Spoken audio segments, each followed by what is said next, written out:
Hello friends, मेरा नाम है गोपाल लोहार और मैं हूं एक सेबी रजिस्टर्ड रिसर्च एनालिस्ट। आप सभी का मार्केट विद गोपाल के चैनल पर स्वागत है। फ्रेंड्स, जैसा कि आज आप मेरा टाइटल देख सकते हैं, टाटा मोटर्स खरीदे या बेचे या हमें रुकना चाहिए।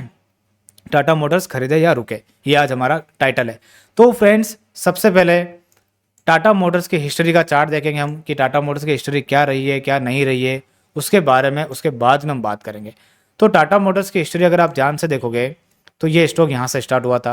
ठीक है, इसमें मैंने दो लाइन लगा रखी है, एक तो ऊपर वाली लाइन लगा रखी है और ये नीचे वाली लाइन लगा रखी, चैनल बना रखा है मैंने। और उसके बाद में देखो ये कहाँ पर शेयर हुआ करता था, 19 रुपये का हुआ करता था और ये अभी 1,000 रुपये का हाई बनाया इसने। 19 रुपये से बढ़ा 100 रुपये तक, फिर ये नीचे गिरा 11 रुपये पर। 11 रुपये से बढ़ करके फिर गया ये 200 रुपये तक। 200 रुपये से गिर करके फिर से यहाँ पर आया 25 रुपये पर। 25 रुपये के बढ़ करके फिर से गया 600 रुपये पर, फिर से गिर करके 70 रुपये पर। नीचे की जो हमारी ट्रेंड लाइन चल रही थी उसको इसने टेस्ट करा इसको। ठीक है, कोई दिक्कत नहीं है। अब जो स्टॉक है ये 66 रुपये से स्टॉक वापस कितना हो गया, 1100 रुपये तक हो गया। बहुत बढ़िया, मतलब जितना भी नीचे गिरता है वापस से नया हाई लगा देता है। इस स्टॉक का ये कैरेक्टर है। अब हम देखते हैं कि आखिरकार ये गिरता कितना है। तो इसकी ना रिट्रेसमेंट देख करके हमें पता चलेगा।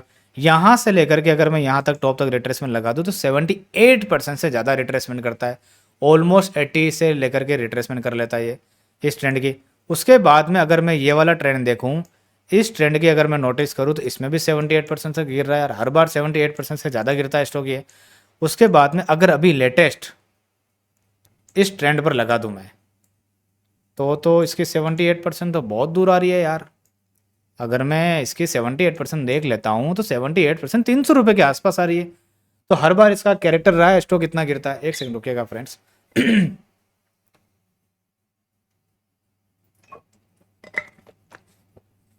हर बार इसका कैरेक्टर रहा है कि ये 78% से भी ज़्यादा रिट्रेसमेंट करता है।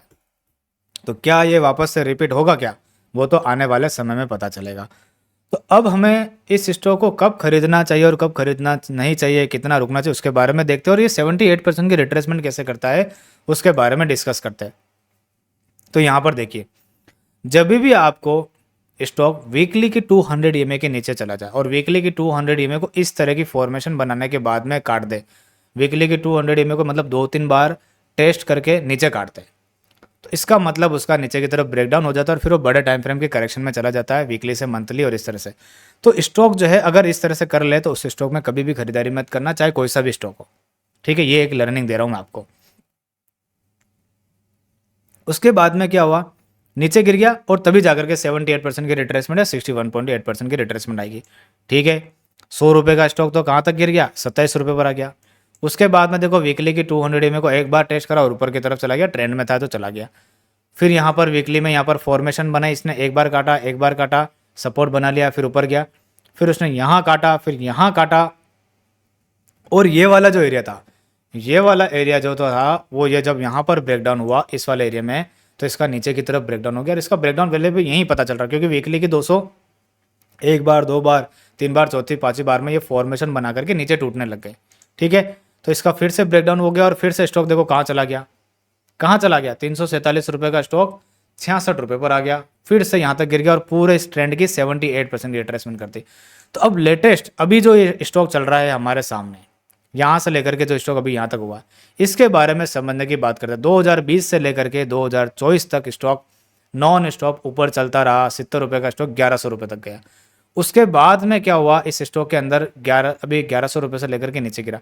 तो जिस बंदे ने आप बीच में खरीदा 290 रुपये पर, 450 रुपये पर, यहाँ पर वो बंदे ने प्रॉफिट कमाया। लेकिन जब किसी बंदे ने यहाँ पर 1100 रुपये पर और यहाँ पर खरीद लिया 1000 रुपये के आसपास, उसको नुकसान चल रहा है। आखिरकार उसको नुकसान इस समय क्यों हुआ, उसको नुकसान इस समय इसलिए हुआ क्योंकि काफ़ी बड़ा राइज हो चुका था, पुराने वाले हाई से थोड़ा ऊपर आ चुका था। ये साइकिल अगर आप समझते हैं तो यहाँ पर अगर टेक्निकल थोड़ा सा भी सीखा हुआ होता आपने तो कभी भी आप 1000 और 1100 रुपये पर एंट्री नहीं लेते, यहाँ पर वेट करते छोटे मोटे करेक्शन होने का। अब हम ये चीज़ समझते हैं कि स्टॉक क्या वापस से अपनी हिस्ट्री रिपीट करेगा क्या, 78% की रिट्रेसमेंट तक जाएगा क्या 300 रुपये तक, या फिर स्टॉक यहाँ रुक जाएगा और फिर यहाँ से क्या करेगा। तो जिस बंदे ने स्टॉक 1100 रुपये पर, 1000 रुपये पर, 1,00,000 रुपये भी डाले, तो उस बंदे को यहाँ पर 50% स्टॉक टूट चुका है, 650-600 रुपये पर आ चुका है। तो उस बंदे को जो नुकसान है 50% का चल रहा है, 1,00,000 रुपये के 50,000 रुपये रहेगा यहाँ पर। ठीक है, और ये स्टॉक जो है कब से टूटना चालू करा इसने, 29 जुलाई 2024 से लेकर के गिरना चालू करा और अभी फरवरी 2025 तक ये स्टॉक गिरता ही रहा, नीचे की तरफ गिरते ही रहा। इस तरह से स्टॉक जो है वो नीचे की तरफ गिरता गया और 50% नीचे की तरफ टूट गया। अब दो तरह की करेक्शन होती है, एक होती है प्राइस वाइज और एक होती है टाइम वाइज। इसने यहाँ से लेकर के 1,000 रुपये के स्टॉक को 600 रुपये तोड़ दिया, यानी कि 50% स्टॉक 45 से लेकर 50% स्टॉक टूट चुका है, यानी कि प्राइस वाइज इसने करेक्शन कर ली। ठीक है, अब हमारे सिस्टम के हिसाब से क्या यहाँ पर खरीद लेना चाहिए या रुकना चाहिए उसको समझने की कोशिश करता हूँ और कुछ लर्निंग देने की आपको कोशिश करता हूँ। ये समझे कि दो तरह के इन्वेस्टर है, ये है ए और एक ये है बी। अब ए इन्वेस्टर ने क्या करा, इंस्टाग्राम से सुना, यूट्यूब पर देखा, कहीं पर भी देखा, अगर उसको ज़्यादा सीखा हुआ नहीं है तो उसने देखा 50% स्टॉक टूट चुका है, खरीद लेना चाहिए और स्टॉक ऊपर की तरफ वापस आ जाएगा। तो यहाँ पर जो है स्टॉक जो है 50% स्टॉक जो टूट चुका है इस वाले एरिया में। तो 50% जो स्टॉक है यहाँ पर टूट चुका है इस वाले स्टॉक में, तो ए पर्सन क्या करेगा, भाव देख करके यहाँ पर खरीद लेता है। उसको लगता है कि यार साल 2 साल भर में ऊपर आ जाएगा वापस से, 2 साल 3 साल बाद देखूंगा 50% स्टॉक जो है टूट चुका है, अब खरीद लेते चलो। उसने क्या करा, यहाँ पर 1 लाख रुपए डाल दिए यहाँ पर। ठीक है, डालने भी चाहिए क्योंकि 50% टूट चुका है, बहुत बढ़िया कंपनी टाटा मोटर्स की। लेकिन एक ये बी ट्रेडर है, इन्वेस्टर है, जो बहुत बड़ा इन्वेस्टर है।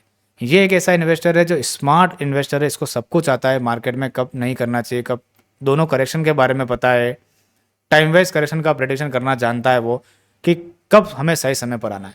ये तो प्राइस वाइज हो गई। अब ये बी इन्वेस्टर है, उसने देखा कि ये जो करेक्शन है 29 जुलाई 2024 से गिरना चालू करा है और अभी 24 फरवरी 2025 में आया, तो ऑलमोस्ट 6 से 7 महीने हुए अभी हमारे, 6 से 7 महीने। और उसने ये देख लिया कि जब भी प्राइस वीकली की 200 पर आता है और जो करेक्शन होती है मिनिमम 2 साल और मैक्सिमम 3 साल होती है, इसने थ्योरी सीख रखी है सपोज करो। तो ये जो करेक्शन की जो थ्योरी है वीकली की करेक्शन हमेशा 2 साल तक चलती है और मैक्सिमम 3 साल तक चलती है। तो यहाँ से लेकर के 29 जुलाई 2024 से लेकर के 25-26, ठीक है, जुलाई 2026 में 2 साल होंगे और 2027 में 3 साल हो जाएंगे पूरे के पूरे। तो इस बी ने ये देखा कि मैं जुलाई 2026 में आऊँगा और उस समय आऊँगा जब ये चारों मूविंग एवरेज में इस तरह की प्रोसेस हो जाएगी, इस तरह की प्रोसेस हो जाएगी। मैं तब तक नहीं आऊँगा जब तक ये प्राइस इस तरह की प्रोसेस नहीं कर लेता। ठीक है, उसका एक आइडिया है। उसने फिर यहाँ से वेट करा और हमने वाकई में यही देखा, प्राइस कभी नीचे भी टूटता था, कभी ऊपर भी जाता था और यहीं पर इसी एरिया में काम करता रहा 2000 जुलाई के 2026 तक। और फिर बाद में देखा तो ये चारों जो मूविंग एवरेज है इस तरह से आ गए यहाँ पर, इस तरह से आ गए यहाँ पर। इस तरह से जब चारों मूविंग एवरेज यहाँ पर आ गए और उसने देखा कि यार अब टाइम वाइज करेक्शन जो है पूरी हो गई, क्योंकि यहाँ से लेकर के यहाँ तक देख लिया उसने और ये देख लिया कि यार यहाँ 2 साल हो गए। तो बी ने क्या करा, यहाँ पर आने के बाद में फिर देखा कि अब ब्रेकआउट कर रहा है स्टॉक और उस समय पैसा डाला, उस समय पैसा डाला। तो उसने क्या करा, एक तो ये प्राइस वाइज करेक्शन पूरी देख ली और उसने टाइम वाइज करेक्शन भी पूरी देख ली। जब ये दोनों करेक्शनें देख ली तो उसके बाद में यहाँ पर पैसा डाला और उसने एक स्टॉप लॉस लगाया, तो उसके जीतने की संभावना बढ़ जाएगी। और टाटा मोटर्स ने जैसे डाला और ऊपर चलना मान लो चालू हो गया, अगर ब्रेकआउट ऊपर की तरफ करता है तो ऊपर चलना चालू हो जाएगा और नीचे की तरफ तोड़ता है तो नीचे ज़्यादा गिर सकता है और फिर बड़ी करेक्शन करेगा। हो सकता है 2 साल के बजाय 3 साल 4 साल तक का भी समय ले ले नीचे की तरफ। लेकिन उसने देखा और ऊपर की तरफ ब्रेकआउट होना चालू हुआ। जैसे उसने लिया 2 साल के बाद में लिया और स्टॉक जो है वो ऊपर की तरफ चलना चालू हो गया और फिर 800 से 1000 रुपये तक आ गया। अब वो बंदा लेकर के बैठा भी रहेगा क्योंकि उसने थ्योरी सीख रखी और ऊपर की तरफ राइड करना चालू कर दिया। लेकिन जिस बंदे ने यहाँ पर लिया एक तो उसने क्या करा, 1 से 1.5 साल तक ये देखा कि 1 रुपये का इन्वेस्टमेंट नहीं मिला।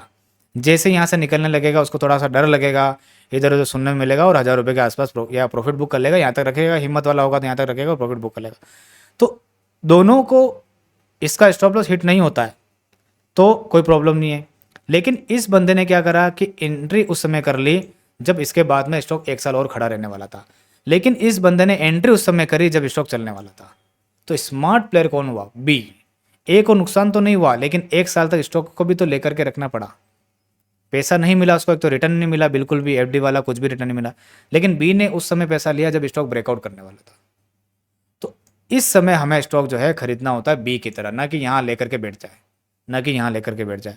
तो ये चीज़ है, जब तक यहाँ पर क्या है हमारे सामने जो करेक्शनें है पूरी ख़त्म नहीं हो जाती टाइम वाइज और प्राइस वाइज दोनों करेक्शनें, तब तक आप उन चीज़ों में एंट्री नहीं ले सकते।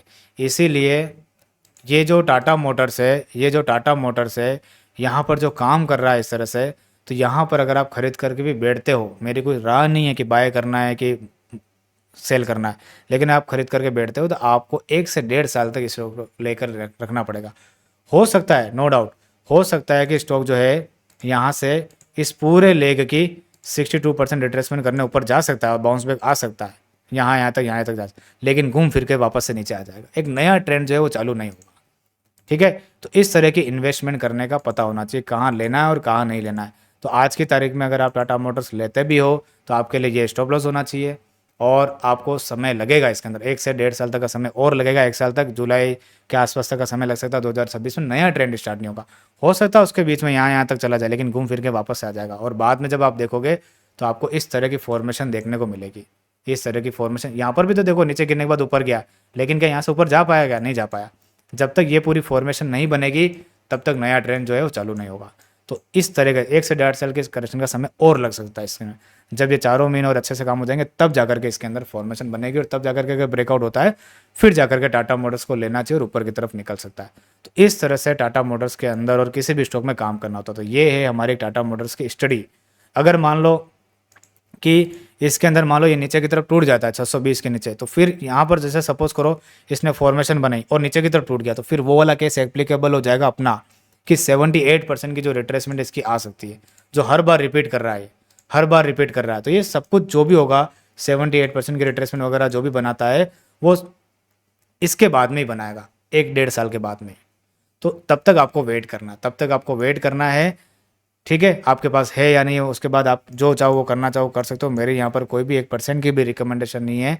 ठीक है, लेकिन यहाँ पर इस तरह से काम करने वाला, तो ये मेरी एक थ्योरी की थी और ये मेरी एक केस स्टडी का पर्पस है। तो मैंने ये एग्जांपल आपको समझाया। तो टाटा मोटर्स में अभी आपको देखना चाहिए क्या करना है क्या नहीं करना है। ठीक है, तो ये आज का मेरा पूरा वीडियो है। इस तरह से इन स्टॉकों की एनालिसिस की जाती है, काम किया जाता है, और उसके बाद में खरीदना होता है और रुकना होता है। ठीक है, ऐसा नहीं है कि कोई स्टॉक गिर गया फटाफट से कूद गए, क्योंकि जब तक समय नहीं बीतेगा नया ट्रेंड चालू नहीं होगा। तो इस तरह से हमें एनालिसिस करनी होती है, देखना होता है। ठीक है, जैसे मैं आपको एक स्टॉक बताता हूँ, जैसे ग्लोबस स्पिरिट है। ग्लोबस स्पिरिट की अगर मैं बात करूँ तो वीकली के अंदर, इसके अंदर देखो वीकली की 200 पर यहाँ पर आया, फिर देखो इसमें समय निकाला, इसने 2 से 3 साल की करेक्शन करी, तो ये स्टॉक है। इस तरह की फॉर्मेशन होती है, ये 3 साल की करेक्शन है, तब जाकर के स्टॉक ऊपर या नीचे की तरफ निकलते हैं। तो ऐसे स्टॉक है, ऐसा फॉर्मेशन जब बनती है तब जाकर के हमें पैसा लगाना होता है और हमें रुकना होता है। ठीक है, तो ये मैंने आपको स्टॉक बताया, एनालिसिस करना सिखाया, कैसे स्टॉक करनी होती है कैसे नहीं करनी होती है। तो यहाँ पर मेरी कोई भी रिकमेंडेशन नहीं है, फिर मैं क्लियर बता रहा हूँ। आप टाटा मोटर्स पर क्या एक्शन लेते हैं क्या नहीं लेते, वो सारे का सारा आपका लुकआउट होगा, मेरा 1% भी नहीं है। ठीक है, तो ये है, यहाँ पर हमने टाटा मोटर्स की स्टडी करी। तो ज़रूरतमंद को जैसे भी स्टडी कैसी लगी कैसी नहीं लगी शेयर कर देना, सब्सक्राइब कर देना टाटा मोटर्स वाले को, और लाइक शेयर सब्सक्राइब कर देना। और कैसा लगा वीडियो कैसा नहीं लगा कमेंट बॉक्स में लिख करके मुझे ज़रूर बताना। तो आज की वीडियो को यहीं पर वाइंड अप करते हैं। Thank you so much.